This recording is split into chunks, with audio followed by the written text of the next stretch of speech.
इयत्ता 8वी, धडा 11वा, मानवी शरीर व इंद्रिय संस्था. प्रस्तावना. मुलांनो, मानवाची गणना ही सस्तन प्राण्यांमध्ये केली जाते.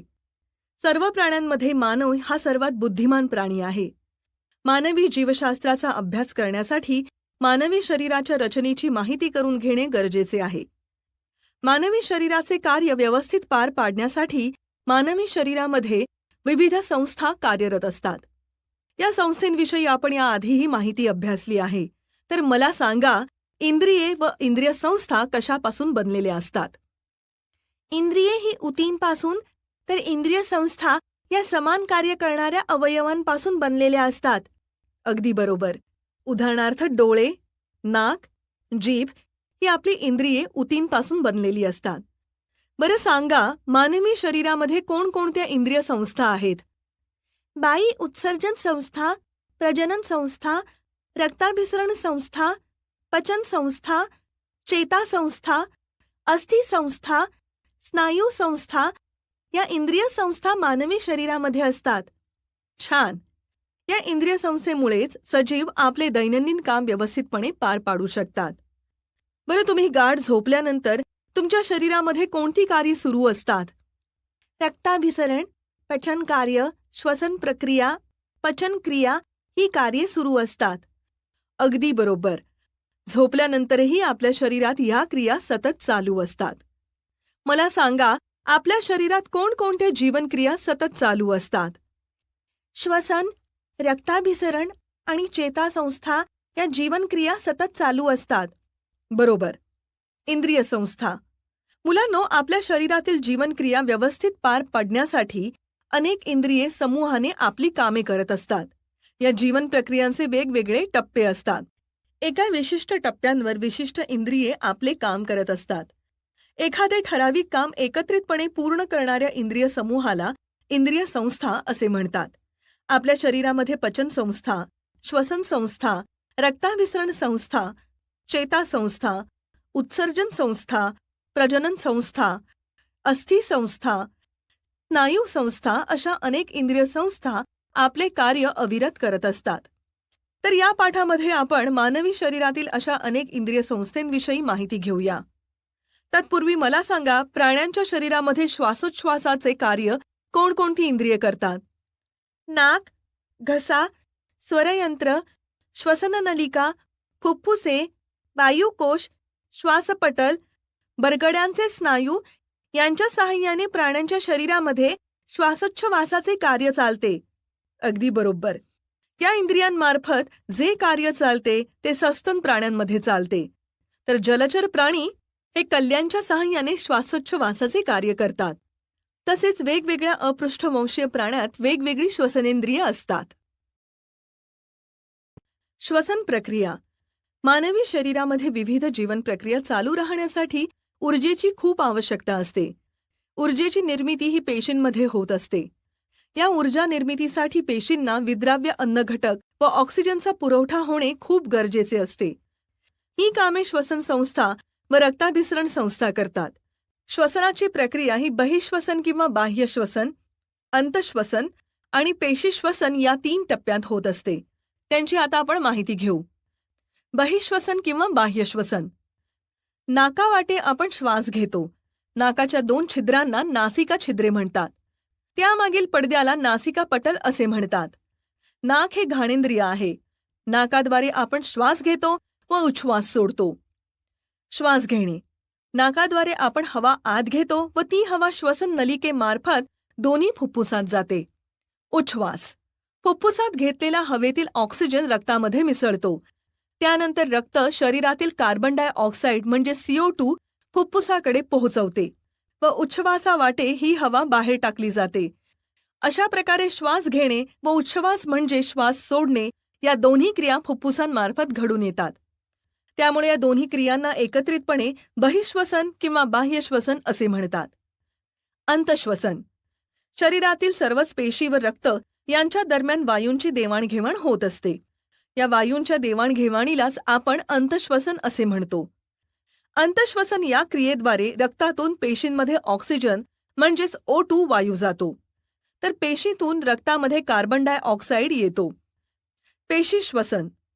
ऑक्सिजनमुळे पेशींमधील ग्लुकोजसारख्या विद्राव्य घटकांचे मंद ज्वलन होते व एटीपी म्हणजेच अॅडेनोसाइन ट्रायफॉस्फेटच्या स्वरूपात ऊर्जा मोकळी होत असते.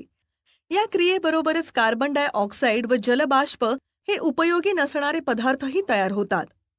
या क्रियेलाच पेशीश्वसन असे म्हणतात. पेशीश्वसन ही जैव रासायनिक प्रक्रिया आहे. हेच पेशीश्वसन समीकरणाच्या रूपात पुढीलप्रमाणे मांडले जाते.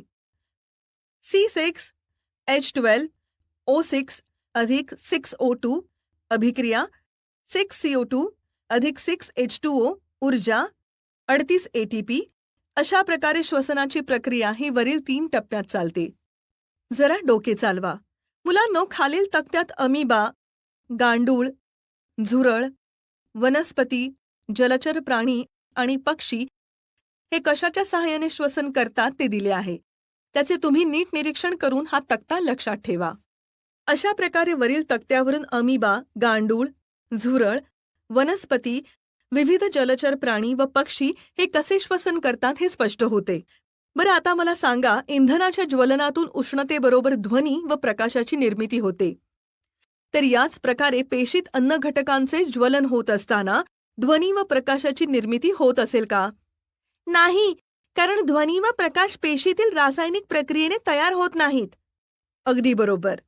ध्वनी व प्रकाश पेशीतील रासायनिक प्रक्रियेने तयार होणार नाहीत. पेशी श्वसनाच्या वेळी होणारे ऑक्सिडीकरण हे हळूवार होत असते. उदाहरणार्थ, इंधन जळत असताना ऊर्जा उत्पन्न होते, तशी खूप मोठ्या प्रमाणात पेशीत ऊर्जा निर्मिती होत नसते. सांगा पाहू. मुलांनो, मला सांगा, श्वसन संस्थेमध्ये कोणकोणत्या इंद्रियांचा समावेश होतो? घसा, स्वरयंत्र, श्वासनलिका, श्वसनी, फुफ्फुसे तसेच नाकपुड्या व तोंड. अगदी बरोबर. नाकपुड्यांपासून श्वसनाचा मार्ग सुरू होतो व तोंडाद्वारे ती हवा आत घेतली जाते व त्यानंतर वरील इंद्रियातून श्वसनाचा प्रवास होतो. आता सांगा, जेवताना का बरं बोलू नये? जेवताना बोलू नये कारण ठसका लागण्याची भीती असते. बरोबर. कारण मुख्य मार्ग व नाकपुड्यांचा मार्ग हा घशाच्या आतील भागात असतो. त्या ठिकाणापासून अन्ननलिका आणि श्वासनलिका सुरू होते. या दोन्ही नलिकांच्या सुरुवातीला अधिकंठ ही झडप असते. आपण जेवत असताना अन्नाचे घास घशातून अन्ननलिकेत जातात, त्यावेळी श्वसननलिकेवर झडप बसते. आपण जेवताना बोललो तर अधिकंठाची हालचाल होते, तर त्यामुळे ठसका लागतो. म्हणून जेवताना आपण शांत राहून जेवण करायला पाहिजे. मानवी शरीरात श्वसन हे खूप खूप महत्वाचे आहे. या श्वसनाचा मार्ग हा श्वसन संस्थेवर अवलंबून असतो. तर आता आपण श्वसन संस्थेविषयी माहिती घेऊया. श्वसन संस्था, रचना व कार्ये. श्वसन संस्थेमध्ये नाक, घसा, श्वासनलिका, फुफ्फुसे, श्वासपटल या सर्वांचे कार्य खूप महत्वाचे आहे. आता आपण याविषयी अधिक विस्ताराने माहिती घेऊ. सर्वप्रथम ही बाजूची आकृती पहा. आकृतीत दाखविल्याप्रमाणे नाकपोकळीतून हवा आतमध्ये घेतली जाते. घसा, स्वरयंत्र, श्वासनलिका, फुफ्फुसे यामार्फत हवेचा प्रवास सुरू होतो. तर आता आपण श्वसन संस्थेची रचना व कार्ये यांची माहिती घेऊ. नाक. हवेचा प्रवास हा सर्वप्रथम नाकाद्वारे सुरू होतो. म्हणजेच श्वसन क्रियेची व श्वसन संस्थेची सुरुवात ही नाकाद्वारे होते. नाकातील केसांच्या व चिकट पदार्थांच्या मदतीने हवा गाळली जाते व पुढे पाठवली जाते. घसा.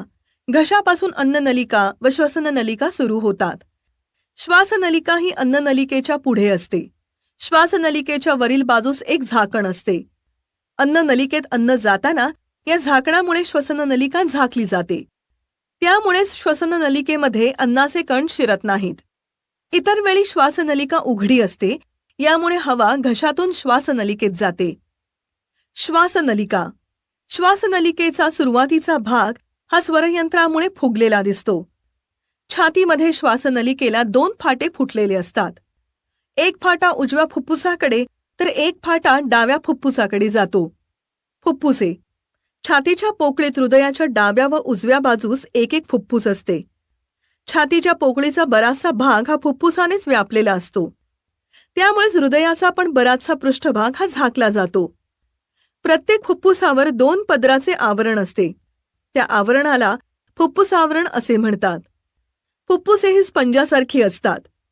ती लहान लहान कप्प्यांनी बनलेली असतात. त्या कप्प्यांनाच वायुकोश असे म्हणतात. या वायुकोशांच्या भोवताली केशवाहिन्यांचे दाट असे जाळे असते. त्यामुळे श्वसनक्रियेत वायुकोशाला अनन्यसाधारण महत्त्व आहे. ही बाजूची आकृती पहा.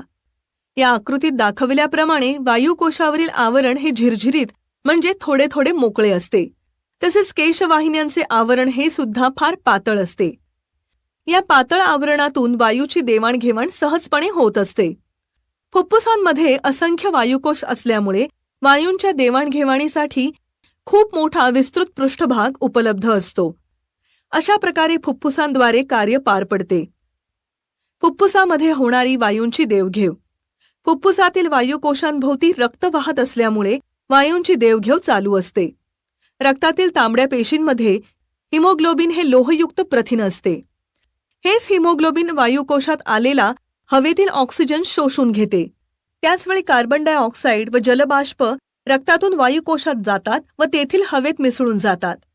या क्रियेला विसरण म्हणतात. त्यानंतर ऑक्सिजन हा रक्तात घेतला जातो. नंतर कार्बन डायऑक्साईड व जलबाष्प रक्तातून बाहेर काढले जाऊन उच्छ्वासावाटे बाहेर टाकले जातात. अशा प्रकारे फुफ्फुसामध्ये वायूंची देवाणघेवाण होते. श्वासपटल. शरीराचा पिंजरा हा बरगड्यांनी बनलेला असतो. छातीच्या पिंजऱ्याच्या तळापाशी एक स्नायूचा पडदा असतो. या पडद्यालाच श्वासपटल असे म्हणतात. श्वासपटल ही छातीची पोकळी व उदर पोकळी म्हणजे पोटाची पोकळी यांच्या दरम्यान असते. श्वास घेताना बरगड्या ह्या किंचित वर उचलल्या जातात व श्वासपटल खाली जाते. या दोन्ही क्रिया एकदम घडल्यामुळे फुफ्फुसांवरील दाब कमी होतो. त्यामुळे बाहेरील हवा नाकावाटे फुफ्फुसांमध्ये जाते. बरगड्या मूळ जागी परत आल्या आणि श्वासपटल पुन्हा वर उचलले गेले की फुफ्फुसांवर दाब पडतो, कारण त्यामुळे श्वासोच्छ्वास ही क्रिया घडून येते. अशा प्रकारे आपण रक्ताभिसरण संस्था. मला सांगा, रक्ताभिसरण म्हणजे काय? शरीरामध्ये रक्ताच्या सहाय्याने एका भागात शोषून घेतलेले पदार्थ किंवा वायू दुसऱ्या भागाकडे पोहोचवणे म्हणजे रक्ताभिसरण क्रिया होय. अगदी बरोबर. रक्ताभिसरण संस्थेमध्ये कोणकोणत्या इंद्रियांचा समावेश होतो? हृदय व रक्तवाहिन्या. छान. रक्ताभिसरण संस्थेमध्ये हृदय, धमन्या, शिरा, रक्तकेशिका, रक्तपेशी यांचा समावेश होतो. यापैकी हृदय व रक्तवाहिन्या ही इंद्रिये आहेत. तर आता आपण या रक्ताभिसरण संस्थेविषयी अधिक माहिती जाणून घेऊ. शरीरातील रक्ताच्या सहाय्याने एका भागातून शोषून घेतलेले पदार्थ किंवा वायू दुसऱ्या भागाकडे पोहोचवणे म्हणजेच रक्ताभिसरण होय. रक्ताभिसरणाची संस्था ही शरीरात कार्यरत असते. शरीराच्या निरनिराळ्या अवयवांमध्ये पाणी, संप्रेरके, ऑक्सिजन, विद्राव्य, अन्नघटक, टाकाऊ पदार्थ असे विविध पदार्थ वाहून नेले जातात. हे पदार्थ वाहून नेण्याचे कार्य रक्ताभिसरण संस्था करते. मानव व प्राण्यांमध्ये रक्ताभिसरणासाठी स्वतंत्र संस्था असते. रक्ताभिसरण संस्थेमध्ये हृदय, धमन्या, शिरा, रक्तवाहिन्या, रक्तपेशी, केशिका यांचा समावेश होतो. हृदय, रचना व कार्य. आता आपण हृदय या रक्ताभिसरण संस्थेतील महत्त्वाच्या इंद्रियाविषयी माहिती जाणून घेऊ. तुम्ही तुमच्या छातीच्या डाव्या बाजूला हात लावला तर तुम्हाला धडधड असा आवाज आल्याचे जाणवते. त्यालाच हृदय म्हणतात. हे हृदय बरगड्यांमागे दोन्ही फुफ्फुसांमध्ये थोडेसे त्याच्या डाव्या बाजूला कललेले असते. आपल्या हृदयाचा आकार हा आपल्या मुठी एवढा असतो. त्याचे वजन हे जवळपास 360 ग्रॅम इतके असते. आपल्या हृदयाच्या भोवती दुपदरी आवरण असते. यालाच हृदयावरण असे म्हणतात. हृदयावरणाच्या 2 थरांमध्ये एक द्रवपदार्थ असतो. त्या द्रवपदार्थामुळे घर्षणापासून व धक्क्यांपासून हृदयाचे संरक्षण होत असते. ही आकृती पहा. या आकृतीत दाखविल्याप्रमाणे आपले हृदय हे आतून असे असते. हृदयाला 4 कप्पे असतात. त्यामध्ये डाव्या व उजव्या वरील बाजूस अलिंद म्हणजेच कर्णिका व खालील बाजूस निलय म्हणजेच जवनिका असतात. तसेच डावी व उजवी धमनी असते. वरच्या बाजूला महारोहिणी तर खालच्या बाजूला अधोमहाशीर असते. अशा प्रकारे हृदयाची रचना असते. मानवाचे हृदय हा एक स्नायुमय मांसल असा अवयव आहे. हृदय हे स्नायूंचे बनलेले असते. हृदयातील स्नायूंच्या हालचाली या अनैच्छिक स्वरूपाच्या असतात आणि त्याचे आकुंचन व शिथिलीकरण एका निश्चित वेळेत व तालात होत असते. यालाच हृदयाचे स्पंदन असे म्हणतात.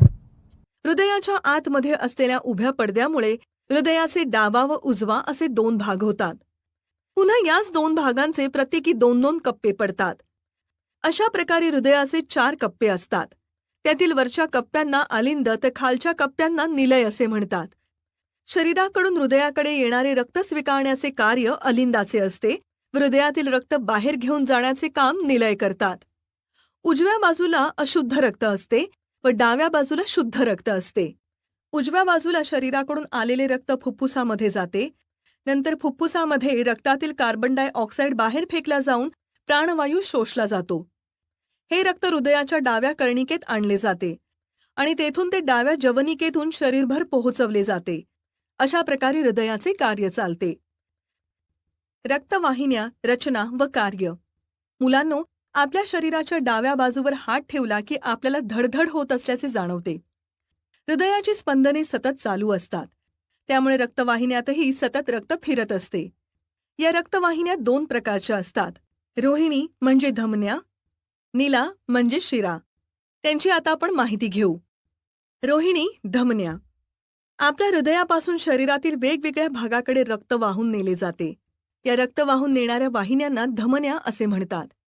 या धमन्या खोलवर रुजलेल्या असून सर्व धमन्या ऑक्सिजन वाहून नेतात. मात्र फुफ्फुस धमनी ही ऑक्सिजन वाहून नेत नाही. धमन्यांची भित्ती काही जाड असते. त्यांच्या पोकळीमध्ये झडपा नसतात. नीला. नीलाचे कार्य हे धमन्यांच्या विरुद्ध आहे, कारण शरीराच्या विविध भागांकडून हृदयाकडे रक्त वाहून नेणाऱ्या वाहिन्यांना नीला असे म्हणतात. फुफ्फुसातील म्हणजेच फुफ्फुस सोडून उरलेल्या सर्व नीलांमधून विनाक्षजती म्हणजेच कार्बन डायऑक्साईडयुक्त रक्त वाहून नेले जाते. जास्तीत जास्त नीला ह्या त्वचेला लागून असतात. नीलांच्या पोकळीमध्ये झडपा असतात. ही बाजूची आकृती पहा. या आकृतीत दाखविल्याप्रमाणे रोहिणी व नीला यामध्ये आवरण, स्नायू, संयोजी ऊती असतात व झडप ही फक्त नलिकेमध्येच असते. मुलांनो, नीलाच्या पोकळीमध्ये झडपा असतात, कारण झडपांमुळे रक्त हे विरुद्ध बाजूला फिरू शकत नाही. झडपा नसत्या तर रक्त हे सरळ प्रवाहित झाले असते. त्यामुळे ठराविक जागेला आवश्यक तो रक्त पुरवठा झाला नसता. अशा प्रकारे आपण नीला व धमन्या यांची माहिती घेतली. असे होऊन गेले. विल्यम हार्वे या ब्रिटिश डॉक्टरने 1628 साली शरीरातील रक्ताभिसरण कसे होते याविषयी सांगितले आहे. आपले हृदय म्हणजे एक स्नायूमय पंप असून या पंपाद्वारे आपल्या शरीरात रक्ताभिसरण केले जाते. याविषयी त्यांनी समर्पक असा सिद्धांत मांडला आहे. रक्तवाहिन्यांमध्ये असणाऱ्या झडपांचे काम कशा प्रकारे चालते हे हार्वे यांनी शोधून काढले आहे. केशवाहिन्या, केशिका. मानवी शरीरामध्ये ज्यावेळेस धमन्या शरीरात पसरत जातात त्यावेळेस धमन्यांना फाटे फुटतात. त्यांचा व्यास लहान लहान होत जाऊन त्या केसासारख्या दिसतात, म्हणून त्यांना केशिका असे म्हणतात. केशिकांच्या भित्तिका ह्या पातळ असून अत्यंत बारीक व एकसरी असतात. त्यामुळे केशिका आणि पेशी यांच्यात पदार्थांची देवाणघेवाण अतिशय सहजपणे होते. म्हणजेच रक्तातील ऑक्सिजन, अन्नघटक, जीवनसत्वे, संप्रेरके हे घटक पेशीत मिसळतात, तर पेशींमध्ये असणारे निरुपयोगी पदार्थ रक्तात येतात. केशिका या इतरांसोबत जोडल्या जातात.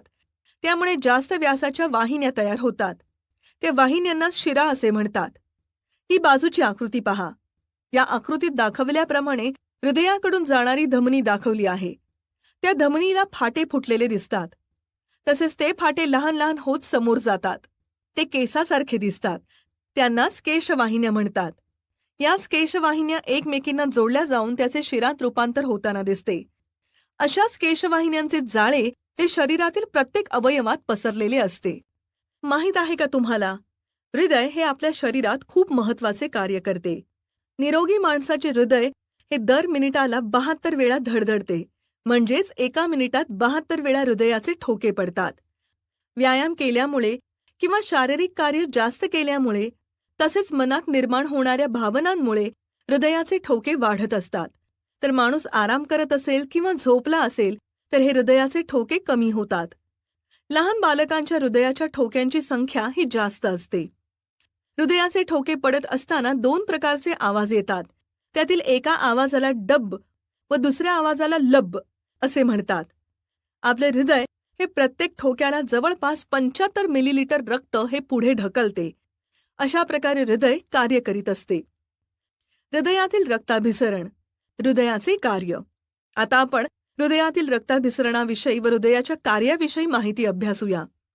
आपल्या शरीरातील प्रत्येक पेशीला रक्ताची आवश्यकता असते व हे रक्त पेशीला पोहोचवणे व ते परत आणण्याच्या क्रियेलाच रक्ताभिसरण असे म्हणतात.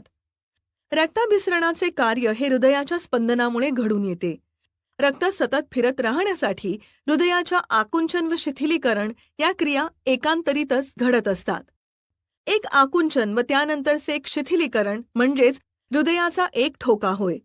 हृदयाच्या या कार्यामुळे शरीरातील इतरही कार्ये व्यवस्थितरित्या पार पडण्यास मदत होते. आता आपण हृदयाच्या ठोक्याला कसे जाणून घ्यायचे याविषयी कृती करून पाहूया. या कृतीसाठी आपण बारीक छिद्र असणारी 2 फूट लांब रबरी नळी, घड्याळ व एक नरसाळे घेऊया. कृती: सर्वप्रथम रबरी नळीच्या एका टोकाला नरसाळे जोडा. त्यानंतर नरसाळ्याचे उघडे तोंड छातीवर डाव्या बाजूला ठेवा. आता हृदयाचा आवाज ऐकण्यासाठी नळीचे दुसरे टोक कानाजवळ ठेवा आणि घड्याळावर लक्ष ठेवून पहा 1 मिनिटाला किती ठोके पडतात. आता तुम्ही मला हृदयाचे ठोके व हाताच्या नाडीचे ठोके यामध्ये काय सहसंबंध आहे ते सांगा बरं. हातावर जाणवणारे नाडीचे ठोके हे हृदयाच्या स्पंदनाच्या वेगावरच अवलंबून असतात. हृदयाच्या आकुंचनामुळे रक्तावर दाब येऊन ते पुढे ढकलले जातात. त्यामुळे नाडीचे ठोके उत्पन्न होत असतात. नाडीचे ठोके मोजणे म्हणजेच हृदयाचे ठोके मोजण्यासारखेच असते. अगदी बरोबर. हृदयाचे स्पंदन व नाडीचे ठोके या दोन्ही बाबी वेगळ्या आहेत. कारण हृदयाचे स्पंदन हे हृदयाचे आकुंचन दर्शवते, तर नाडीचे ठोके हे रक्तवाहिन्यातून वाहणारा आणि शरीराच्या आत वाढत जाणारा रक्ताचा दाब दर्शवते. रक्त. मला सांगा, कानाच्या मागे किंवा पायांच्या टाचेच्या वरच्या बाजूला सुद्धा ठोके अनुभवले जातात. हे ठोके कशामुळे होतात? ज्यावेळी रक्त धमनीतून वाहते त्यावेळेस त्या धमन्या प्रसरण पावतात. वाहणाऱ्या रक्तप्रवाहामुळे हे ठोके शरीराच्या सर्वच भागात आपल्याला अनुभवायला मिळतात. अगदी बरोबर. रक्त हे वाहत असल्यामुळे आपल्याला ठोके अनुभवायला मिळतात. रक्त शरीरात सर्वत्र वाहत असते म्हणून बोट कापले किंवा जखम झाली तर रक्त शरीरातून बाहेर येते. आता आपण रक्ताविषयी माहिती अभ्यासूया. रक्त हा शरीराच्या सर्व भागातून वाहणारा तांबड्या रंगाचा अर्धपारदर्शक द्रव आहे. सूक्ष्मदर्शिकेखाली रक्ताच्या थेंबाचे निरीक्षण केले तर त्यामध्ये मोठे कण असल्याचे दिसून येते. हे कण म्हणजेच रक्तपेशी होत. या थेंबामध्ये प्लाझ्मा नावाच्या पातळ द्रवात या पेशी तरंगत असतात. रक्त हा एक प्रवाही व लाल रंग असलेला पदार्थ आहे. रक्त ही एक द्रायू संयोगी उती आहे. ऑक्सिजनयुक्त रक्ताचा रंग हा लाल भडक असतो व त्याची चव खारट असते. मानवी शरीरामध्ये शरीराच्या 8% वजनाएवढे रक्त असते. त्याचा सामू 7.4 इतका असतो. रक्त हे रक्तद्रव म्हणजेच प्लाझ्मा व रक्तपेशी या 2 प्रमुख घटकांनी बनलेले असते. म्हणून आता आपण या 2 प्रमुख घटकांविषयी माहिती जाणून घेऊया. रक्तद्रव, प्लाझ्मा. रक्तद्रव हा फिकट पिवळसर रंगाचा व काही प्रमाणात आम्लारीधर्मी द्रव असतो. रक्तद्रवामध्ये 90% ते 92% पाणी, 6 ते 8% प्रथिने, 1 ते 2% असेंद्रिय क्षार व इतर काही घटक असतात. रक्तद्रवामध्ये असणारा अल्ब्युमिन हा घटक संपूर्ण शरीरभर पाणी विभागण्याचे काम करतो. रक्तातील ग्लोब्युलिन्स हा घटक संरक्षण करतो. फायब्रिनोजेन व प्रोथ्रोम्बिन हे रक्त गोठण्याच्या क्रियेत मदत करतात. असेंद्रिय आयने ही कॅल्शियम, सोडियम, पोटॅशियम हे चेता आणि स्नायू कार्याचे नियंत्रण ठेवतात. अशा प्रकारे रक्तामध्ये असणाऱ्या प्लाझ्मा म्हणजे रक्तद्रव या घटकाचे कार्य चालते. आता आपण रक्तकणिकांविषयी माहिती घेऊ. रक्तकणिका, रक्तपेशी. रक्तकणिका या लोहित रक्तपेशी व श्वेत रक्तकणिका म्हणजेच पांढऱ्या पेशी अशा 2 प्रकारच्या असतात. लोहित रक्तपेशी, आरबीसी. लोहित रक्तपेशींचा व्यास 7.2 मायक्रॉन इतका असतो. या पेशींचा आकार लहान व वर्तुळाकार असून या पेशीला केंद्रक नसते. या पेशींमध्ये हिमोग्लोबिन असते. त्यामुळे रक्ताचा रंग लाल असतो. हिमोग्लोबिनमुळे ऑक्सिजन रक्तात मिसळतो. या लोहित रक्तकणिकांना ऑक्सिजन वाहक असेही म्हटले जाते. रक्ताच्या प्रत्येक घन मिलीमीटरमध्ये 50-60 लक्ष आरबीसी म्हणजेच लाल रक्तपेशी असतात. या आरबीसी म्हणजेच लाल रक्तपेशींची निर्मिती ही अस्थिमज्जेत होते. या आरबीसी रक्तपेशी 100 ते 127 दिवस जगतात. पुरुषांपेक्षा स्त्रियांमध्ये आरबीसीचे प्रमाण कमी असते. श्वेत रक्तकणिका डब्ल्यूबीसी. डब्ल्यूबीसी या पांढऱ्या रक्तपेशींचा व्यास 10 मायक्रॉन इतका असतो. पांढऱ्या रक्तपेशी आकाराने मोठ्या असतात. यांना केंद्रक असते. पांढऱ्या पेशींची निर्मिती अस्थिमज्जेत होते. रंगहीन पेशी रक्ताच्या प्रत्येक घन मिलीमीटरमध्ये 5000 ते 10,000 पांढऱ्या पेशी असतात. या पेशींचे basophil, eosinophil, neutrophil, monocytes, lymphocyte हे 5 प्रकार आहेत. पांढऱ्या पेशीचे आयुर्मान केवळ 3 ते 4 दिवस इतके कमी असते. आपण लोहित रक्तपेशी व पांढऱ्या रक्तपेशी याविषयी माहिती अभ्यासली. आता आपण याचे कार्य अभ्यासूया. रक्तकणिकेची कार्ये. पांढऱ्या पेशी ह्या आपल्या शरीराचे सैनिकांसारखे संरक्षण करतात. शरीरात कुठेही रोगजंतूंचा शिरकाव झाला तर त्यावर पेशी हल्ला करतात. सूक्ष्मजीवांमुळे होणाऱ्या रोगांपासून शरीराचे रक्षण करतात. अशा प्रकारे ह्या श्वेत रक्तपेशी शरीराच्या संरक्षक कवचच असतात. रक्तपट्टिका प्लेटलेट्स. रक्तपट्टिका अतिशय लहान व तबकडीच्या आकारांच्या असतात. रक्ताच्या एका घन मिलीमीटरमध्ये रक्तपट्टिका या जवळपास 2.5 लक्ष ते 4 लक्ष इतक्या असतात. याच रक्तपट्टिका रक्त गोठवण्यासाठी खूप मदत करतात. त्या केवळ 5 ते 10 दिवस जिवंत राहू. रक्ताची कार्ये. आता आपण रक्ताची कार्ये काय असतात ते पाहूया. वायूंचे परिवहन. फुफ्फुसांमधील ऑक्सिजन हा पेशींपर्यंत पोहोचवण्याचे कार्य रक्त करते. तसेच ऊतींकडून फुफ्फुसांमध्ये कार्बन डायऑक्साईड आणण्याचे कार्यही रक्त करते. पोषण तत्वांचे वहन. अन्ननलिकेच्या भित्तिकेमधून ग्लुकोज, मेदाम्ले, अमिनो आम्ले यांसारखी पचन झालेली साधी पोषण तत्वे रक्तात घेतली जातात व ही पोषण तत्वे प्रत्येक पेशीपर्यंत पोहोचवली जातात. टाकाऊ पदार्थांचे वहन. उत्सर्जन क्रियेद्वारे टाकाऊ पदार्थ शरीराबाहेर टाकले जातात. तसेच युरिया, अमोनिया, क्रिएटिनिन इत्यादी नायट्रोजनयुक्त टाकाऊ पदार्थ ऊतींकडून रक्तात जमा केले जातात. त्यानंतर हे पदार्थ रक्ताद्वारे वृक्काकडे वाहून नेले जातात व त्यानंतर शरीराबाहेर टाकले जातात. शरीर रक्षण. शरीराचे रक्षण करणे खूप आवश्यक असते. यामध्ये रक्ताचा सिंहाचा वाटा असतो. कारण रक्तामध्ये प्रतिपिंडाची निर्मिती होते आणि ते सूक्ष्म जीवाणू व इतर उपद्रवी कणांपासून शरीराचे रक्षण करतात. विकर व संप्रेरक परिवहन. विकरे आणि संप्रेरके हे रक्तात स्त्रवतात. तेथून ती ज्या ठिकाणी त्यांची अभिक्रिया होते तेथे वाहून नेली जातात. तापमान नियमन. मानवी शरीराचे तापमान हे 37°C इतके असते. ते कायम राखले जाते कारण योग्य नियमनामुळे वाहनी विस्फारण व वाहनी संकोचन या क्रिया घडून येतात.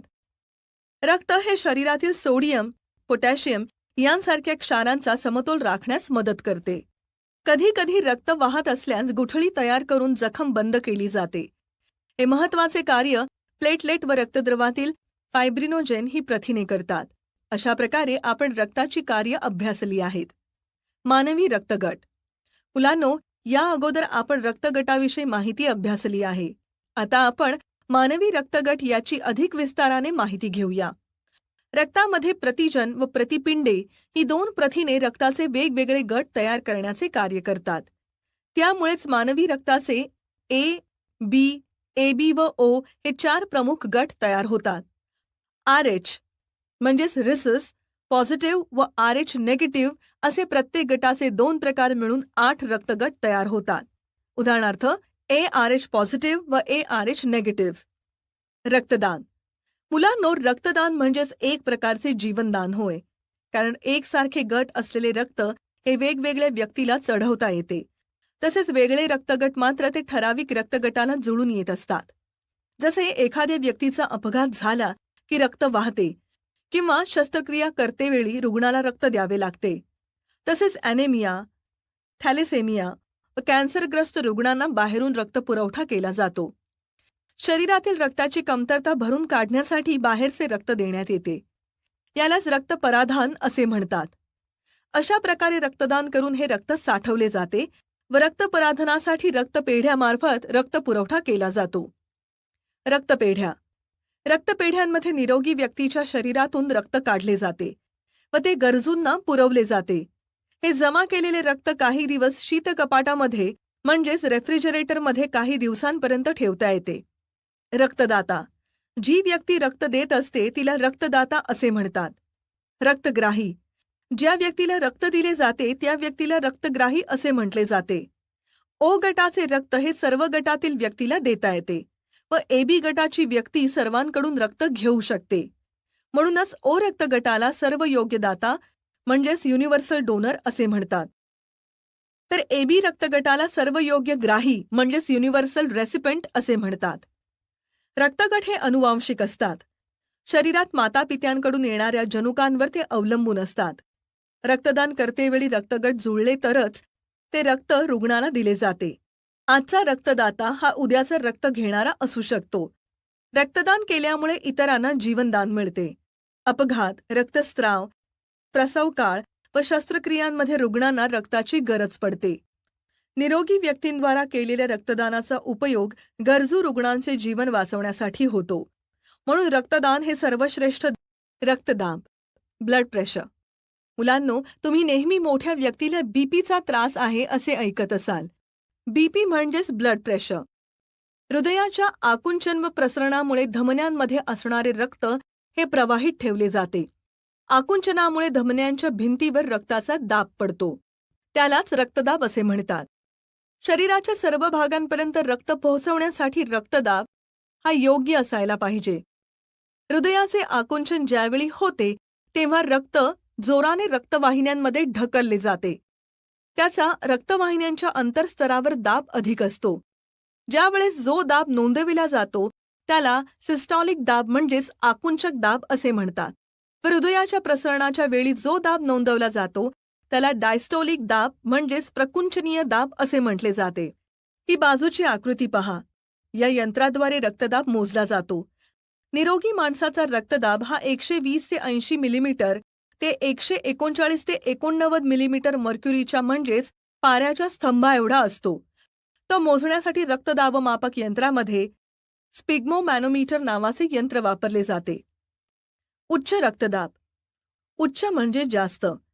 माणसाच्या शरीरातील साधारण रक्तदाबापेक्षा जास्त दाब म्हणजेच उच्च रक्तदाब होय. त्यालाच इंग्रजीमध्ये हाय ब्लड प्रेशर असे म्हणतात. उच्च रक्तदाब असलेल्या व्यक्तींच्या धमन्यांमध्ये अनावश्यक तणाव निर्माण होतो. हृदयाला गरजेपेक्षा जास्त प्रमाणात काम करावे लागते. त्यामुळे सिस्टॉलिक व डायस्टॉलिक हे दोन्ही दाब वाढतात. येथे जो तक्ता दिला आहे त्या तक्त्यात रक्तदाबामध्ये सिस्टॉलिक व डायस्टॉलिक दाब हे किती असतात याची माहिती दिली आहे. त्याचे तुम्ही नीट निरीक्षण करा. अशा प्रकारे रक्तदाबाच्या प्रकारामध्ये सिस्टॉलिक दाब व डायस्टॉलिक दाब यांचे प्रमाण असते. ए, बी व ओ या रक्तगटाचा शोध इसवी सन 1900 साली डॉक्टर कार्ल लंडस्टेनर या शास्त्रज्ञांनी लावला. त्याबद्दल त्यांना 1930 साली नोबेल पारितोषिकही देण्यात आले. तर AB या रक्तगटाचा शोध डिकास्टेलो व स्टर्ली या शास्त्रज्ञांनी 1902 साली लावला. शास्त्रज्ञांच्या या शोधामुळे रुग्णांचे प्राण वाचवण्यात डॉक्टरांना यश येत आहे. तर मुलांनो, रक्ताविषयी काही महत्त्वाच्या गोष्टी पुढीलप्रमाणे आहेत. आपल्या शरीरात नवीन रक्त सतत तयार होत असते. रक्तदान करणाऱ्या व्यक्तीकडून एका वेळी 350 ml इतकेच रक्त घेतले जाते व तितकेच रक्त त्या व्यक्तीच्या शरीरात 24 तासात पुन्हा तयार होत असते. गर्भावस्थेत असणाऱ्या व स्तनपान करणाऱ्या स्त्रियांना रक्तदान करता येत नाही. रक्तदान करत असताना किंवा केल्यानंतर कोणताही त्रास होत नाही. वयाची 18 वर्ष पूर्ण असलेली निरोगी व्यक्ती वर्षातून 3 ते 4 वेळा रक्तदान करू शकते. रक्तशास्त्र. हेमॅटोलॉजी. मुलांनो, रक्तशास्त्रामध्ये रक्त तयार करणारे अवयव आणि रक्ताचे रोग यांचा अभ्यास केला जातो. रक्ताच्या सर्व रोगांचे निदान करणे व त्यानंतर उपचार करणे याविषयीचे संशोधनही वैद्यकीय शाखेमध्ये केले जाते. अशा प्रकारे आपण या पाठामध्ये मानवी शरीर व त्यातील इंद्रिय संस्था याविषयी अधिक विस्ताराने माहिती